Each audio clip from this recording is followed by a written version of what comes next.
가스라이팅은 누구라도 경험할 수가 있습니다. 반복적으로 상대방으로 하여금 사과하는 일을 만들어요. 너 가스라이팅이라고 들어봤어? 이런 말 들어본 적 없어? 너 내가 왜 그러냐? 우리 회사니까 너 정도 써주지. 다 너 잘 되라고 하는 소리잖아. 가해자가 자신이 의도적인 어떤 상황을 조작해서 피해자로 하여금 자기 자신의 판단을 믿지 못하도록 만드는 거예요. 가해자가 원하는 대로 따라갈 수밖에 없게 만드는 상황인데요. 일종의 정서적 학대라고 말할 수 있겠습니다. 친구 중에 이런 얘기하는 애 있지 않아? 애인이 밤 늦게까지 술을 마시지 말랬는데 어쩔 수 없이 마시게 되는 자리도 있잖아. 근데 애인이 불같이 화를 냈다는 거야.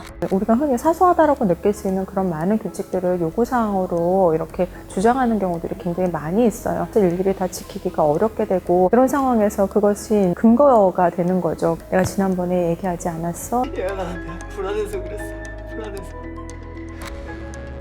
한 데이트 폭력 조사에 따르면 성인 남성 10명 중 무려 7명이 여자친구의 행동을 통제한 적이 있다고 대답했대. 화장 연하게 하라고 했지, 짧은 치마 입지 말라고. 이렇게 흔히 들을 수 있는 말들이 사실은 가스라이팅이었을 수도 있다는 거지. 상대방이 자신의 입장만 고수하고 지나치게 감정을 표출하고 있다라고 한다면 이건 가스라이팅이다라고 볼 수가 있고요. 회사에서도 예외는 아니야. 시킨 일 실컷 해서 갖다 줬더니 내가 언제 이거 하라고 했어. 여기 뭐가 들긴 들었어? 야! 직장 상사가 그런 불러서 어떤 상황에서 생기는 문제들을 지적하고 불만을 토로하는 과정에서 심리적인 어떤 모욕감을 굉장히 많이 느끼게 되고. 가스라이팅이 위험한 건 내가 피해를 받고 있다고 느끼기가 쉽지 않기 때문이래. 아무래도 가해자가 교묘하게 피해자를 조종하게 되는데요. 그러니까 피해자가 뭔가 객관적인 어떤 조언을 얻을 수 있는 통로를 차단합니다. 가족이나 친구들하고 뭔가 물어보려고 하면 사람들이 원래 나한테 대해서 안 좋게 생각하잖아. 그러니까 그 사람들 말을 듣지 마. 내 말만 들어. 이런 식으로 차단할 수가 있고요. 한 번 가스라이팅을 당하면 뭐가 잘못된 건지 몰라서 벗어나기 어렵다는 것도 문제래. 아마 가장 먼저 갖는 증상 중에 하나가 이게 내가 너무 예민한가?